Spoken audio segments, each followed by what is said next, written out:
Voilà l'enseignement que je vous donne. Je vais prendre 5 attributs dans les attributs du Père, Dieu, le créateur des cieux et de la terre. 5 attributs. Et les 5 attributs, s'il y a un seul que Jésus remplit les conditions là, tu me baptises aujourd'hui. 5 seulement, je ne prends pas. Le premier attribut. Entre le Père et le Fils, il y a un qui doit être l'omnipotent. En d'autres termes, le tout-puissant, tous les pouvoirs. Il est lui-même pouvoir. Il est lui-même pouvoir, donc il est l'omnipotent. Ça fait 1. Il doit être l'omniprésent. Il est partout en même temps.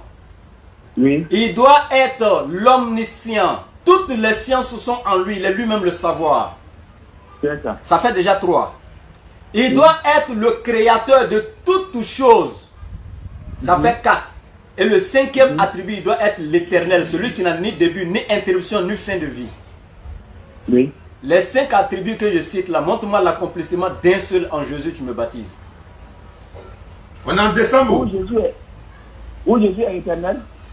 J'ai donné 5. Il faut choisir celui qui est facile pour toi et puis il faut attribuer à Jésus et puis montre-moi le verset. Non.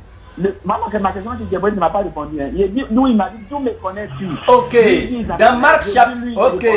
Dans Marc chapitre 13. Dans Marc, écoutez. Il est où? Lui, il était parmi ces. Ok, merci, j'ai compris la question. Je vous réponds calmement, on va passer. J'ai donné l'attribut de l'omniprésence. J'ai donné l'attribut de l'omniprésence, non? Celui qui est partout en même temps. J'ai donné l'attribut de l'omniscience. Celui qui détient toutes les connaissances, cachées ou apparentes, n'est-ce pas? Ok, regardez ce que je... Dans Marc chapitre 13, qui avait faim et il s'est dirigé vers le figuier, il allait trouver que ce n'était pas la saison des figues, alors qu'il a toutes les connaissances cachées. Qui allait voir que ce n'était pas la saison des figues?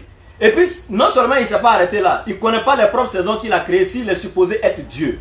Il ne connaît pas ses propres saisons qu'il a créées. Il arrive, il trouve qu'il n'y a pas de fruits sur le figuier, et puis il maudit même le figuier, comme si le figuier était responsable. C'est lui qui lui a soumis à une saison. Lui respecte sa saison, et puis tu vas le maudire encore. Je veux savoir c'est qui. Aziz Khan, salam alaikum. Donnez-moi votre nom là, s'il vous plaît, j'ai oublié. Non, t'es pas content. Bon, mon frère. Oui. Mon frère bien aimé. Oui, je t'aime aussi en Dieu. Voilà. Je suis en train de vous dire que Jésus-Christ là, si lui, il a affirmé avec Nathanaël, c'est avant que... Non, réponds. Non. Non, mais ne divaguez pas. Je peux vous répondre. Je vous écoute. Pas là-bas. Ok. Voilà, si lui, il a dit avant que tu étais sur le figuier, quand je t'appelais, je t'ai dit, c'est pas un arbre, lui qui est omniscient aussi, qui va aller, c'est pour lui leur montrer quelque chose de la foi. Ok. Alors, tout ce qui s'est passé. Ok. C'est pour leur montrer que voilà quelque chose que vous allez voir encore pour reconnaître qui je suis réellement. Ok.